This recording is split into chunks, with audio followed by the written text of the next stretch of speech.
യേശു ഒരു വീട്ടിലേക്ക് വന്നു കഴിഞ്ഞാൽ മാറ്റങ്ങൾ ഉണ്ടായിരിക്കും. എന്തെല്ലാം മാറ്റങ്ങൾ പ്രതീക്ഷിക്കാം? അടുത്തത്, യേശു ഒരു വീട്ടിലേക്ക് വന്നാൽ, നേരത്തെ നമ്മൾ കണ്ടു, യേശു കർത്താവ് പ്രവർത്തിക്കുന്ന സമയത്ത് വിലാപങ്ങൾ എന്തായി മാറും? നൃത്തമായി മാറും. അകത്ത് ചാക്ക് വസ്ത്രം ധരിച്ച് നടക്കുന്ന രീതിയിൽ വളരെ ആശ്വാസമില്ലാതെ ഞെരിവിരി കൊണ്ട് ജീവിക്കുന്ന വ്യക്തികൾക്ക് കർത്താവ് പറഞ്ഞ് ഞാൻ ആശ്വാസം തരും. ഹല്ലേലൂയ. എന്നോട് കേട്ട് പഠിച്ചാൽ നിങ്ങളുടെ ആത്മാക്കൾക്ക് ആശ്വാസം ഉണ്ടാകും. ഹല്ലേലൂയ.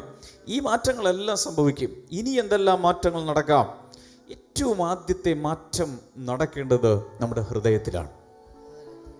ചേർന്ന് പറഞ്ഞ ഹൃദയത്തിലാണ് ഒന്നാമത്തെ മാറ്റം ഉണ്ടാകേണ്ടത്. പലപ്പോഴും നമ്മൾ വിചാരിക്കുന്ന പുറമേ ഒരു മാറ്റം ഉണ്ടായാൽ എനിക്ക് സമാധാനം കിട്ടുമെന്നാണ് എല്ലാവരുടെയും ചിന്ത. നല്ലൊരു വീട് കിട്ടിയാൽ, നല്ല ജീവിത സാഹചര്യം, കുറച്ച് കാശുണ്ടായാൽ, നല്ല നല്ല ഡ്രസ്സ്, ചുരിദാർ കുറേ മേടിച്ച് അലമാരിലുണ്ടെങ്കിൽ ഒരു സമാധാനം കിട്ടും. നോ.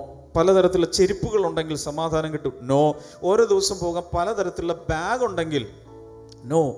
ഇതെല്ലാം വ്യാമോഹങ്ങളാണ്. ഇതൊക്കെ ഉള്ളവർ ആത്മഹത്യ ചെയ്യുന്നുണ്ട്. വീട് നിറച്ച സാധന സാമഗ്രികൾ ഇരിക്കുമ്പോൾ തന്നെ സമാധാനമില്ലാതെ പലരും ആത്മഹത്യ ചെയ്യുന്നുണ്ട്.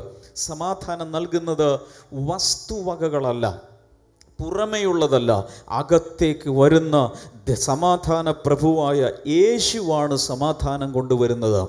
അവിടെയാണ് മാറ്റം ആരംഭിക്കുന്നത്. ആ ഒരു മാറ്റമുണ്ടായാൽ അകത്തെ മാറ്റം പുറത്തേക്ക് വരും.